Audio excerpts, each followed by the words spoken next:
Back after 4 years is the Tokyo, nope, Japan Mobility Show, and we are live, not on the ground, to talk about it and the reveals and products that are coming out from there. Very heavily EV focused, very heavily concept focused. Will these cars come to the US?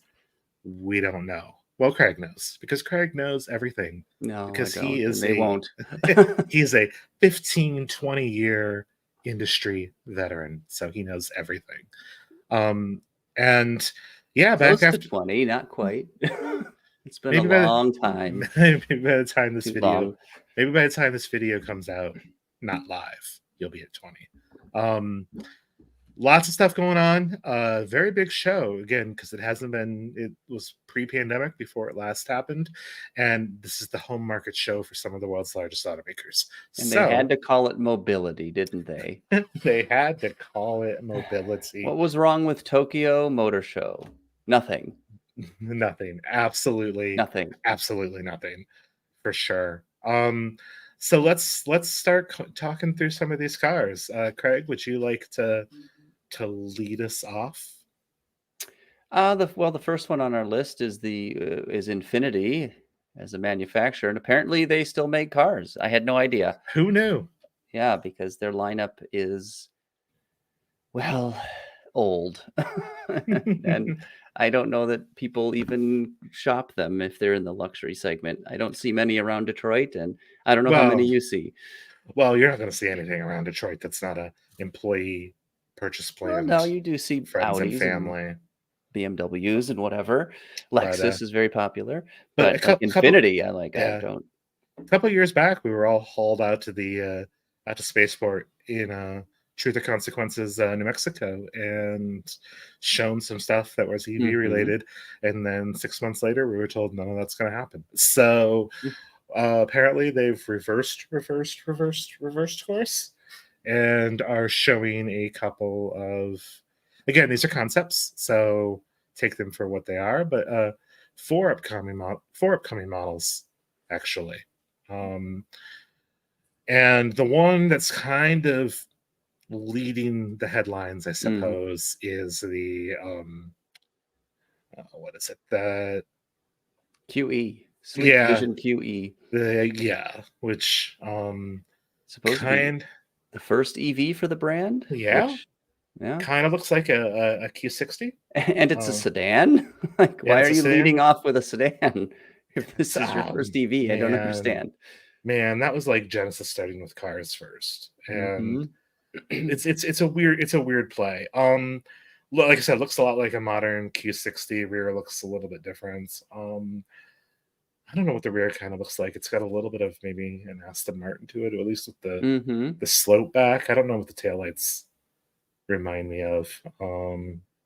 But it's a concept, so we have no idea on range or anything, range, power, performance, anything like that. In terms of what is available to the Alliance right now, it's the powertrain out of the Aria, which in dual motor e-force kind of setup can be pretty quick, but I would like to think that their flagship EV would have a bit more oomph than that. You'd think, but one thing we do know is it will very easy to take what's on the shelf and repurpose it. They are, but it will have an NACS connector because Infiniti and Nissan have said they will adopt the next connector.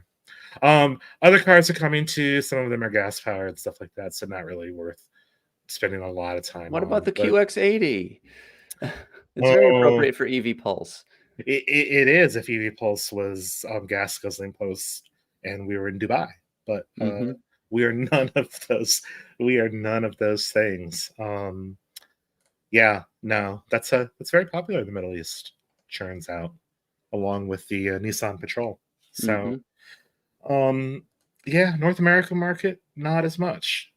Very competent SUV. I mean, we just were in the again for a video that's coming out soon. We were just in the Nissan versions. Sounds good. Not the most fuel efficient car in the universe, but definitely not. Wonderful powertrain, but wonderful powertrain. Very heavy, large, bulky. Indeed. vehicle. So, Infiniti, they're obviously late to the game. Based on what we've seen sort of from Nissan in terms of EVs and stuff, do you think they're still going to be behind even when this comes out, or do you think they'll have a shot at this? I mean, if it looks right and the interior is nice, they'll definitely have a shot. I mean, my denigrating them is facetious. I mean, their product lineup is pretty old right now, but they ain't dead yet, and it's No, but obviously not the case. But like, even if they did reuse stuff in the Aria and put it in a different package, I think as long as it's the high end, the all-wheel drive version, I think they would be fine because that delivers very good performance. And of course, it's an EV, so it's smooth and quiet. yeah, which is what you Seems want as a out of a given. car. There is some talk that some rumor mill talk that nobody's confirmed that the Aria was originally supposed to be an Infiniti. Mm. So I don't know. I don't know if it's quite there. I think I agree with you, Craig. Like I don't think it's quite there, but it's nicer than a lot of it's nicer Yeah, than a lot it's of very nice. Definitely not a other luxury stuff. car, but it's nice. Yeah. Yeah. So moving out of Infinity Land into Nissan Land, sticking within the alliance, they debuted what they're calling the Hyperforce electric supercar concept. Hyperforce. It's got gull wing doors. Are those gull wings or are those like swan doors? I don't know. It says GTR on it. Um, Why not? it's got like a Why D, not? it's got Nothing like a matters anymore. yeah, it's got like an 80s DTM racer front bumper No, thingy it has a on it. Habsburg jaw, Chad. This Oh, is just such sorry. an underbite. It's, Sorry. it's Um that chin is like um I, I, I we know where we have a reasonable assumption that the next GTR will be electric. Will it be electric or electrified? Who knows? There may be a hybrid powertrain first before we get an all EV. mhm. But Nissan has teased more than one GTR-ish concept that will have that is electric only, and this Hyperforce has 1,000 kilowatts of power, which I'm going to do some really rough math while you talk, Craig. 1341. There we go. Craig's already done the math. Good for him. And it's got E-Force branding, which is, of course, the company's all-wheel drive for EVs. Or E4 Orse, as I like to call it. Oh, yeah, E-Force. But no, on this car, though, it's E-Force. It's not E, the number 4. So they haven't quite decided how they want that to look yet.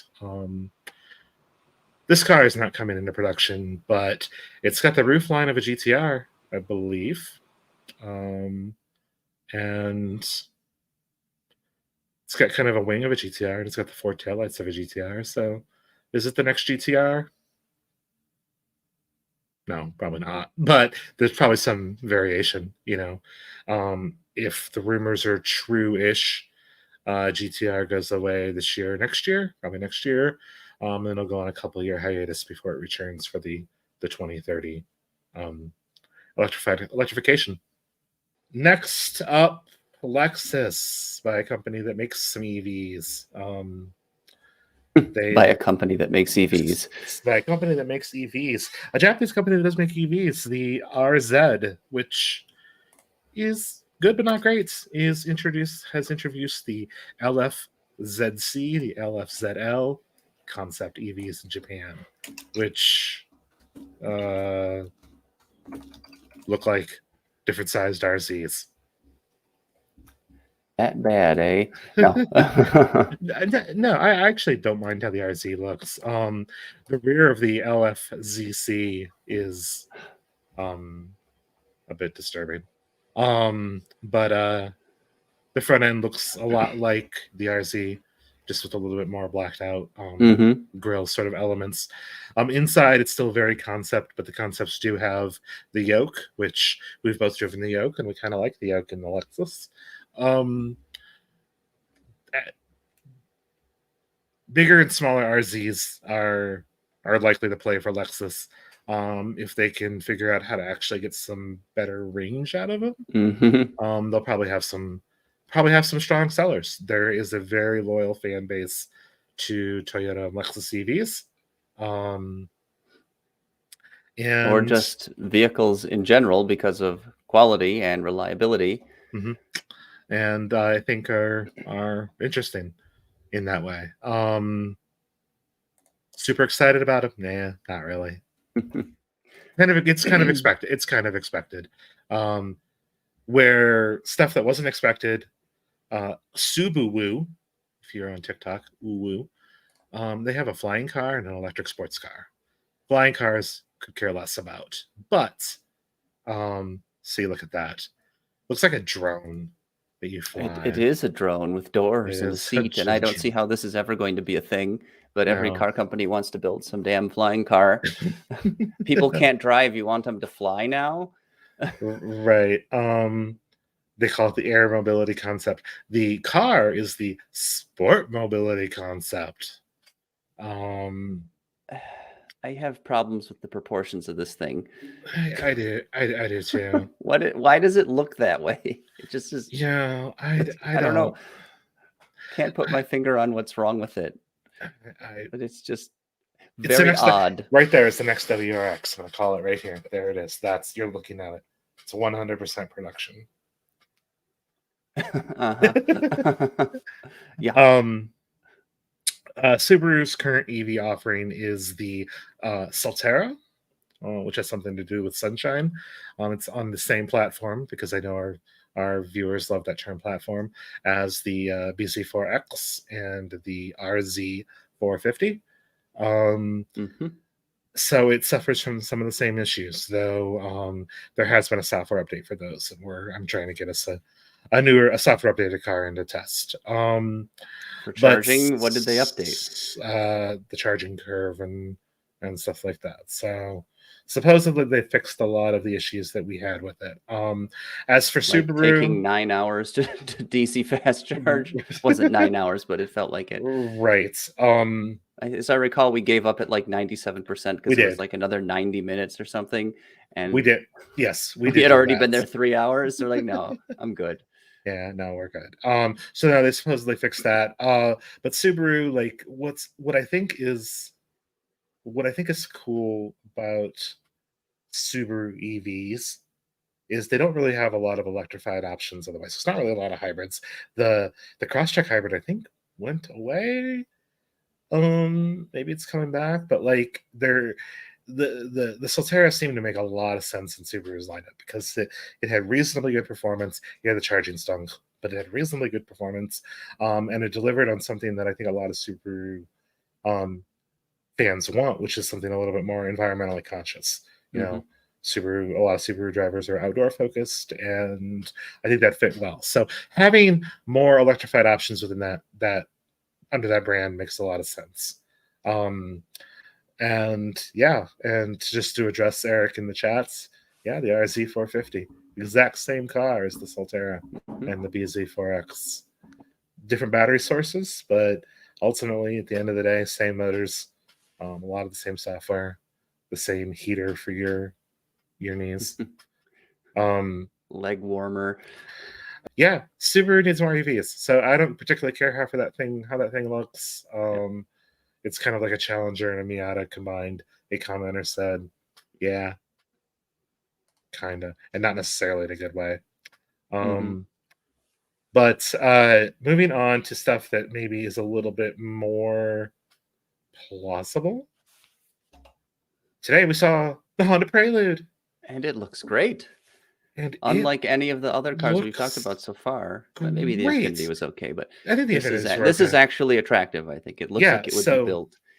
So it looks like it's pretty production ready, but how dark the windows are tinted makes me think that it's just a clay model that has yeah, there's no interior. Yeah. But I would love it to come as a coupe. I would. And honestly, like, there's a lot of people out there saying, "Oh, I wouldn't buy that if it was an EV. If it wasn't an EV, I'd be whatever." But like, I'd probably buy that car. Honestly, I probably would.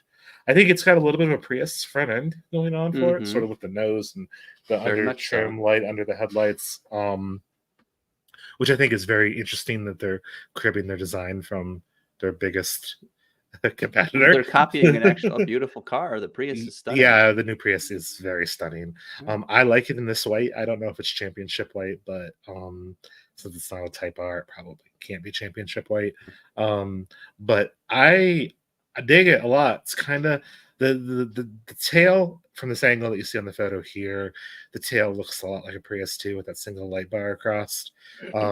Looks a little different when the view's a little bit lowered. But I love those rear sort of like fender hips on it. Could the Prelude be rear-wheel drive in EV? Yeah, it should be easy to do, but that would be fun. Would they do it as a coupe? Probably not. They'd probably do what they did with the Integra, which was like, yeah, we're gonna make them all 4 doors. But this car looks fantastic. It reminds me a bit of a Civic. It reminds me a bit of like Type R, Type S type stuff. Like it looks like a sport compact. And do we know the powertrain? It's an EV. And since Honda doesn't have any EVs in our country yet, it's not a. Is it a hybrid though? No, it's an EV. It's an EV concept. Because I see a tweet from Andrew Quillen that says it is hybrid electric, not full BEV. They've pitched it. I mean, the press release has it pitched as a full BEV. Interesting. Very. Would the company possibly change that up? Yeah, probably. And platform wise, Honda just said yesterday that they're not going to work with GM on small car platform stuff. So maybe this was supposed to be a BEV up until yesterday, and then now it's not. But I don't know. I dig it. I like the front end, but I like the front end of the Prius. I could see how that might not be appealing to some people, but I think it's great. And it does kind of remind me of throwbacks to Honda of old. Not that Honda's not fun right now, but Honda used to be a lot of fun. I had an S2000. The Civic Si, sort of that 2000 generation, was excellent. You had an S2000? I did, at 04, an AP2. Best car I've ever driven. And why did you get rid of it? That's a treasure. There's a very long story that I probably shouldn't tell on a stream, but we'll tell it anyways, because there might be an ad running here for some people here soon. So we'll just talk over the ad so they don't need to know. But I had a 2004. Sold it for like 17.5 to a friend of mine who wanted it. Which was basically the buyout price on the lease. I made a little bit of money on it, but I was tired of storing it in the winter because I didn't really want to drive it. I didn't get snow tires for it. You won't want to drive it in the winter? Yeah, no. It needed a new top, and just like I was kind of a little annoyed with it. And then, then I got rid of it. He sold it like 3 months later because he got his wife was pregnant with twins. And it just was all a thing. Mine was silver stitched metallic with the two-tone red and black interior. I had some parts overnight parts from Japan. At a powerhouse, I used full titanium exhaust, which you could like pick up with your pinky finger. It was I miss it because that car is like a $32,000 car today, $35,000 car today. They're insane. Yeah. I got a good deal on it when I bought it too. Like the dealer was like willing to sell under MSRP, and it was a great experience because I did it all through email, and just it was so great. And then, but still best car I've ever driven. Best manual transmission I have driven in any car, including the modern. Well, you have to drive a Model A. Yeah, because they're fun too. I've not done that. But yeah, I want that spark back. I want that late 90s, early 2000s Honda spark back.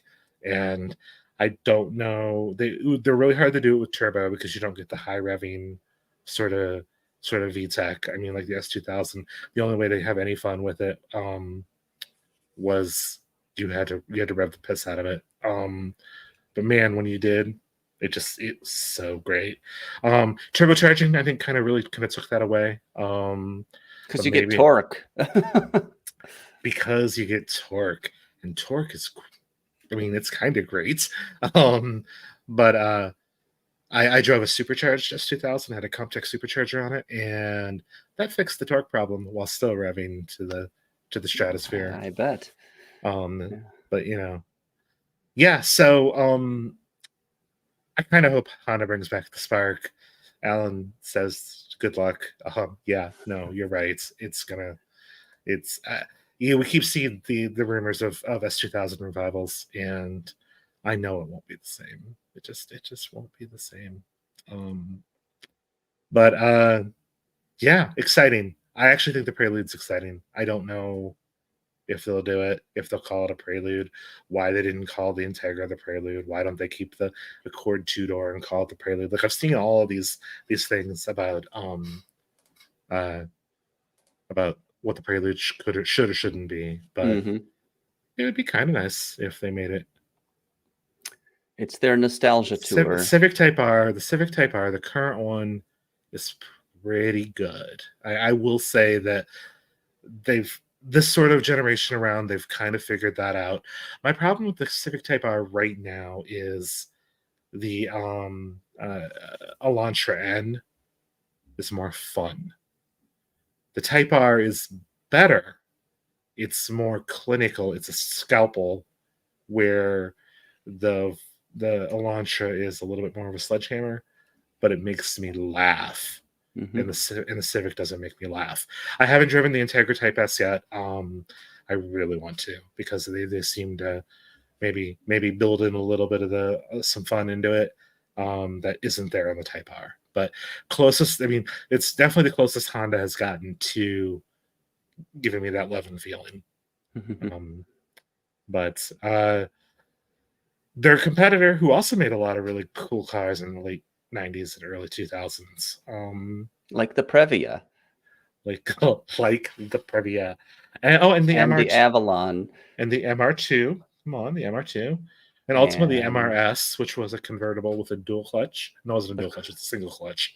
But the FT SE, FT Say, FT. Because it's a capital F, it's a capital T, it's a dash, it's a capital S, and then it's a lowercase. It's a Toyota concept, and we don't know what. So it's an FTS E for like electrified. Looks like all the GTR concepts that I've seen up until this point. GTR with some McLaren thrown in, with a little bit, yeah, especially with that orange color going on. But it has a GTR sort of roof, combined with a bit of a McLaren sort of in that rear, like behind the windshield sort of thing. GTR front end. The last thing it looks like, it's a Toyota, other than it has the GR badge on it, which stands for Gazoo Racing, which is a great name. In the rear, it looks like a McLaren. It honestly has more McLaren in it than, especially in the side profile and rear, GTR in the front. It's a concept. If they build it, they're going to build like 3 of them. I hope they'd build more, but do we know the powertrain or anything? Or is this just purely another rolling Rubbermaid tub? It's another. That's what I like in most concept cars too, because they have more in common with a storage tote than they do with actual cars you can drive. They're like, don't touch them. Don't breathe on the car. But the windows are not near the car. You can't. The paint will come off. The windows are not so tinted. The windows are not so tinted on this, though, because you can see the blue seats. And blue seats with an orange exterior is excellent. High performance sport bev. Is it a modern FRS revival? I mean, maybe, or not an FRS revival. I mean, an MR2 revival. Yeah. Does the world need more sports cars? Well, I would say yes. Does the world need more $60,000-$70,000 EV sports cars?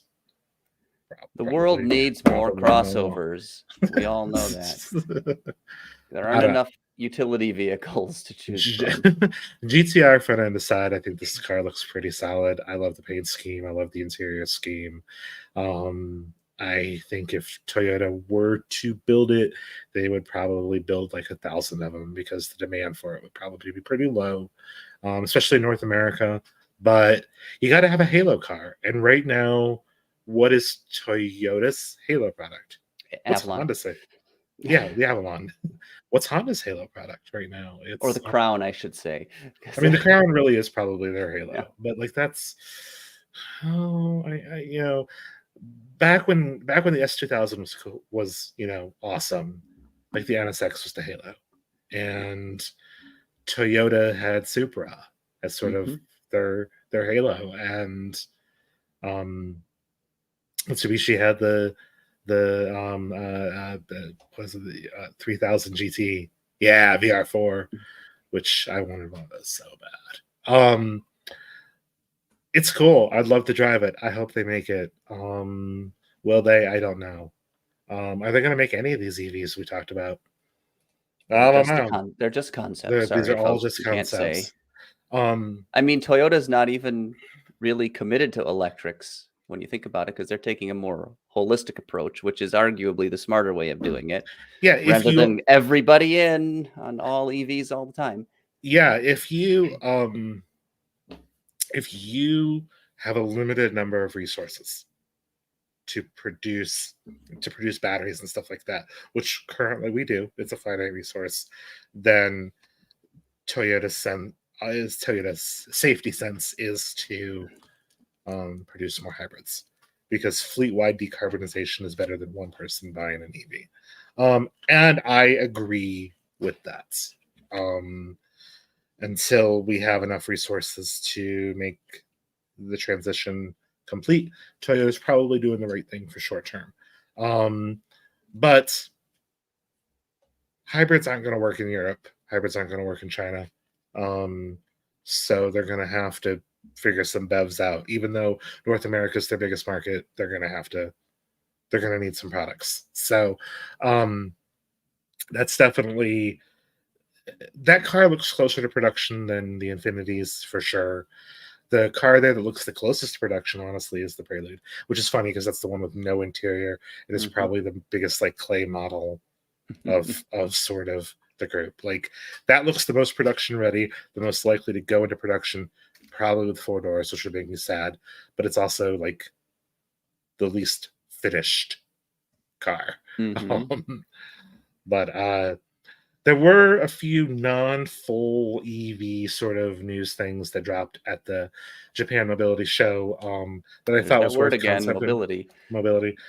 First was the return of the Mitsubishi Delica as the D:(X) concept.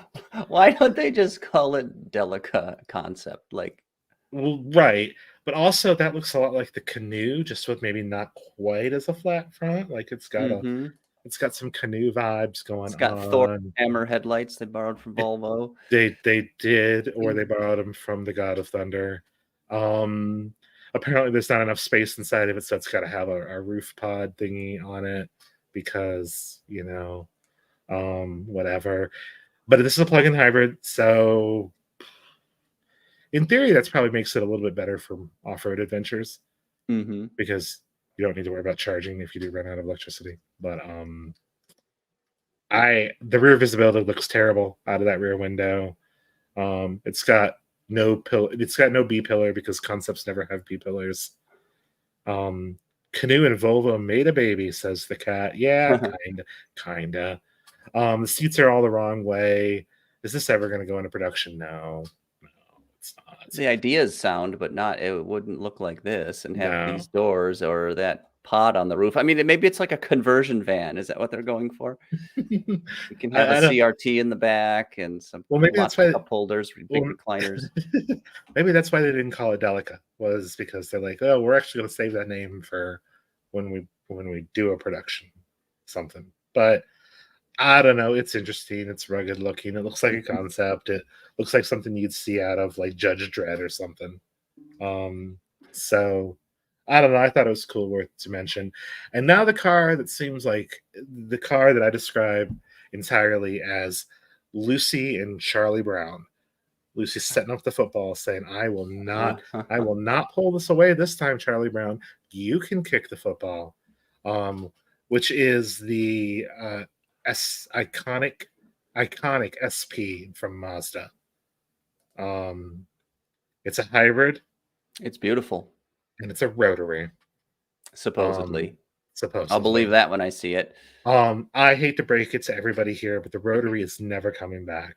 And I don't care how many of my colleagues get super duper excited and say, oh, Mazda's bringing the rotary back. It is not coming back.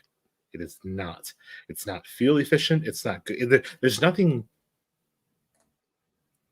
As a range extender, a rotary could make a little bit of sense, but it is not happening.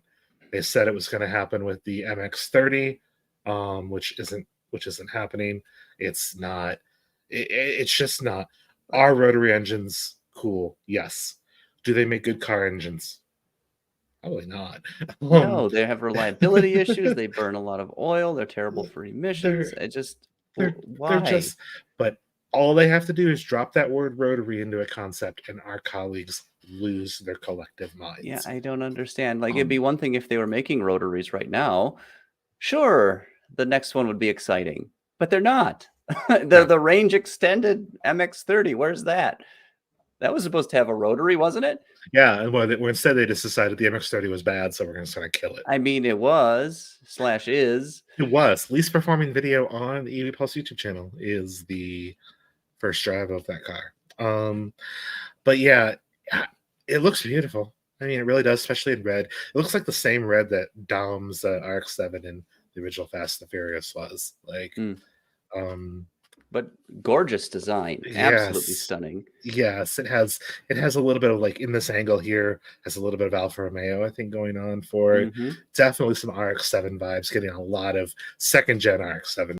Are the headlights not pop up? Kind of pop up? I don't know what's going on with the headlights. But you can't have pop-up headlights anymore. But, like, if they fold away or something, that would be cool. Will this car ever see production? No. Rotary or not? Probably not. Honda's really been keen on these, like, concepts lately of, like, this amazing, beautiful, just stunning design pieces, and then not make them. So yeah, basically I wanted to talk about this because I think it's beautiful, and two, the rotary is never going to happen. Don't buy the propaganda, unfortunately. Don't buy the propaganda. If they could if they brought one out, awesome. But I don't see it happening. I will eat my hat if that car goes on How are you going to cook it, Chad? Grilled, braised, boiled, baked? I'll leave it to the audience. But you got to marinate it overnight so it's tender. That polyester thread, it can be tough if you don't soak it first. Yeah. No. Yeah, also that's Mazda had a blue interior as well, which is I kind of like those colorful interiors, like the 1980s. Everything had like a red velour, burgundy velour. But somehow it's better now. I don't know why. I didn't like it in the 80s, but I don't really like a lot of 80s cars, so maybe that is sort of ultimately. Well, they were mostly terrible. I think it's a good reason not to like. I mean, that's true. But yeah, But colors are good. I know people buy black cars. They buy black interiors. They buy, because they're easier to maintain and they're easier to clean and they're easier to do all these things. And yes, absolutely. But colors are cool. Make colors great again. Into the right pause for again. Overall, what do you think? Are you excited about any of this? Do you think any of these Honda are going to go? and the Mazda are gorgeous. Most of the other cars we looked at, I'm not going to judge the Infiniti yet because we didn't get a very good look at it, but most of the other cars just look ridiculous. They're just, I don't know what's going on with some of those Toyota concepts, and the Mitsubishi as well. They should bring back conversion vans. That's what I think. I dated a with girl TVs and lazy boys. I dated a girl in high school whose family had a conversion van, and it was kind of cool. Like, you play your N64 in the back, Chad, on the CRT. Yeah, I mean, like there were some certain advantages to that that really, outside of, let's say, like the BMW i7, like that's sort of like the modern day, like that, or like a Maybach, whatever, is like the modern day conversion van experience.